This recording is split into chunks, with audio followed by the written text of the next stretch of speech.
Hello everyone. जय हिंद। आज है 18 जनवरी और आज 18 जनवरी से बनने वाले सभी प्रकार के करंट अफेयर्स को हम लोग डिस्कस करेंगे। तो चलिए फिर स्टार्ट करते हैं। वैश्व आर्थिक मंच की 53वीं वार्षिक बैठक 2023 का आयोजन कहाँ पर किया जा रहा है? तो वैश्व आर्थिक मंच की 53वीं वार्षिक बैठक का आयोजन स्विट्जरलैंड के शहर दावोस में किया जा रहा है। तो उसका सही आंसर होगा दावोस। यहाँ पर वर्ल्ड इकोनॉमिक फोरम की 53वीं वार्षिक बैठक का आयोजन हो रहा है। वर्ल्ड इकोनॉमिक फोरम की 2023 की थीम रखी गई है cooperation in a fragmented world. ध्यान रखिए, वर्ल्ड इकोनॉमिक फोरम की स्थापना 1971 में की गई थी तथा इसका मुख्यालय स्विट्जरलैंड के कैलोगनी में स्थित है। तो वर्ल्ड इकोनॉमिक फोरम की जो 53वीं वार्षिक बैठक है उसका आयोजन किया जा रहा है दावोस में। बहुत इंपॉर्टेंट है, इसको ध्यान रखिए। अब हम बात करेंगे वर्ल्ड इकोनॉमिक फोरम यानी कि विश्व आर्थिक मंच के द्वारा जारी किए जाने वाले इंडेक्स के बारे में कि कौन कौन से इंडेक्स के द्वारा जारी किए जाते हैं।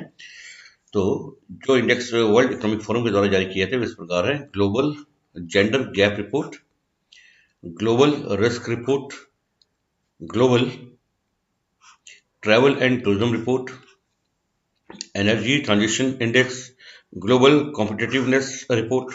ये इंडेक्स वर्ल्ड इकोनॉमिक फोरम यानी कि विश्व आर्थिक मंच के द्वारा जारी किए जाते हैं और ये बहुत इंपॉर्टेंट है, एग्जाम में पूछे आते हैं। तो इसको बिल्कुल आप इसका स्क्रीनशॉट ले लीजिएगा, उसको आप तैयार कर लीजिएगा, एग्जाम में पूछे आते हैं ये एकदम। द्विपक्षीय नौसैनिक अभ्यास व्यायाम वरुण का 21वां संस्करण किन दो देशों के बीच शुरू हुआ? तो ध्यान रखिए, द्विपक्षीय नौसैनिक अभ्यास व्यायाम वरुण का नौसैनिक संस्करण है ये, नेवल एक्सरसाइज है ये। इसको भारत और फ्रांस के बीच ये भी हाल ही में शुरू हुआ। तो उसका सही आंसर होगा भारत और फ्रांस। इसी के साथ ध्यान रखिए, भारत और चीन के बीच में जो बायलैटरल एक्सरसाइज होती है उसका नाम है हैंड इन हैंड। भारत और नेपाल के बीच में जो बायलैटरल एक्सरसाइज होती है उसका नाम है सूर्य किरण, अभी हाल ही में संपन्न हुई। भारत और अमेरिका के बीच में होने वाली बायलैटरल एक्सरसाइज इस प्रकार है: number 1 Vajra Prahar, number 2 Tiger Triumph, number 3 Shatrujeet, number 4 Yudh अभ्यास, इसका नाम युद्ध अभ्यास है, और नंबर 5 रेड फ्लैग। ये 5 बायलैटरल एक्सरसाइज है मुख्य रूप से जो भारत और अमेरिका के बीच होती है: वज्र प्रहार, टाइगर ट्रम्प, शत्रुजीत, युद्ध अभ्यास और रेड फ्लैग। इसके साथ ध्यान रखिए, ये जनवरी 2023 में भारत और जापान के बीच पहला वायुसैनिक युद्ध अभ्यास वीर गार्जन जापान में आयोजित किया जा रहा है। पहली स्वास्थ्य कार्य समूह की बैठक 18 से 20 जनवरी के बीच कहां पर आयोजित की जा रही है? तो इसका आयोजन केरल की राजधानी तिरुवनंतपुरम में किया जा रहा है। तो उसका सही आंसर होगा तिरुवनंतपुरम। पूरे देश को कब तक डॉपलर मौसम राडार नेटवर्क से कवर किया जाएगा? तो डॉपलर मौसम राडार एक तरह का तकनीक है जिसके तहत देश में मौसम की जो चरम मौसमी घटनाएं होती हैं उनका सटीक अनुमान लगाया जा सकेगा। इसको पूरे देश में 2025 तक इसके द्वारा 2025 तक पूरे देश को कवर किए जाने का लक्ष्य रखा गया है। ध्यान रखिए, देश में डॉपलर रडार की संख्या 2013 में 15 थी, जिसको 2023 में 37 किए जाने की संभावना है तथा अगले 2-3 वर्षों में इसमें 25 और रडार बढ़ा दिए जाएंगे तथा इनकी संख्या 62 हो जाएगी और 2025 तक पूरे देश को डॉपलर मौसम रडार नेटवर्क से कवर करने का लक्ष्य रखा गया है।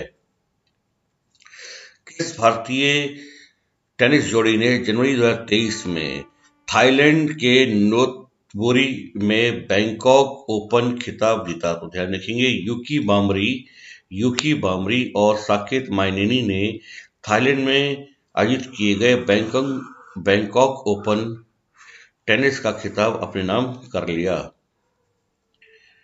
किस सार्वजनिक क्षेत्र के बैंक ने किसान पुष्पक योजना के तहत गरुण एरोस्पेस के साथ भागीदारी की? तो यूनियन बैंक ऑफ इंडिया। तो इसका सही answer union bank of India के द्वारा भी हाल ही में किसान पुष्पक योजना के तहत गरुण एरोस्पेस के साथ भागीदारी की। समाचार पत्रों में दिखाया गया पाइन एप्पल एक्सप्रेस घटना किस क्षेत्र से संबंधित है? तो ध्यान रखेंगे, पाइन एप्पल एक्सप्रेस जो घटना है ये मौसम विज्ञान से संबंधित है। ये एक तरह का मौसम विज्ञान का फिनोमिना है, घटना है, जो उष्णकटिबंधीय क्षेत्रों में घटित होती है। इसको पाइनएप्पल एक्सप्रेस कहा जाता है। ये एक तरह की वायुमंडलीय नदियां होती हैं। इसको पाइनएप्पल एक्सप्रेस कहा जाता है। अभी हाल ही में अंधता नियंत्रण नीति ब्लाइंडनेस कंट्रोल पॉलिसी को लागू करने वाला देश का पहला राज्य कौन बन गया? अभी हाल ही में राजस्थान की सरकार के द्वारा राजस्थान में अंधता नियंत्रण नीति यानी कि ब्लाइंडनेस कंट्रोल पॉलिसी को लागू कर दिया, जिसका मुख्य उद्देश्य राज्य में नेत्रहीनों की संख्या को कम करना है। राजस्थान सरकार द्वारा right to sight vision launch के तहत अंधता नियंत्रण नीति को लागू किया। इसी के साथ राजस्थान ऐसा करने वाला देश का पहला राज्य बन गया। राज्य में 3 लाख से अधिक दृष्टि बाधित लोग हैं, जिससे पीड़ित लोग हैं, तथा जिनके जीवन की रोशनी लाने के उद्देश्य से इस नीति को लागू किया गया है। इस नीति के तहत राजस्थान सरकार सभी सरकारी मेडिकल कॉलेजों में अनिवार्य रूप से केराटोप्लास्टी सेंटर और आई बैंक संचालित करने का उद्देश्य रखा गया है, तथा इसमें नेत्रदान अधिक से अधिक नेत्रदान की सुविधा भी बढ़ाए जाने का उद्देश्य रखा गया है। कौन सा संस्थान भारत का सबसे बड़ा छात्र संचालित उत्सव सारंग का आयोजन कर रहा है? तो ध्यान रखेंगे, आईआईटी मद्रास। आईआईटी मद्रास के द्वारा देश के सबसे बड़े छात्र संचालित उत्सव सारंग का आयोजन किया जा रहा है। Irfan Khan a life in movies पुस्तक के लेखक कौन है? तो अभी हाल ही में प्रकाशित की गई Irfan Khan a life in movies पुस्तक के लेखक शुभ्रा गुप्ता है। ये फिल्म समीक्षक है। इनके द्वारा इस पुस्तक का लिखा गया है। तो उम्मीद करते हैं आपको हमारा वीडियो अच्छा लगा होगा। अगर आपको हमारी वीडियो अच्छा लगा हो तो हमारे वीडियो को ज़्यादा से ज़्यादा शेयर करें, लाइक करें, और अगर अभी तक आपने हमारे चैनल को सब्सक्राइब नहीं किया तो प्लीज़ हमारे चैनल को सब्सक्राइब करें। मिलते हैं अगले वीडियो में। धन्यवाद। जय हिंद, जय भारत।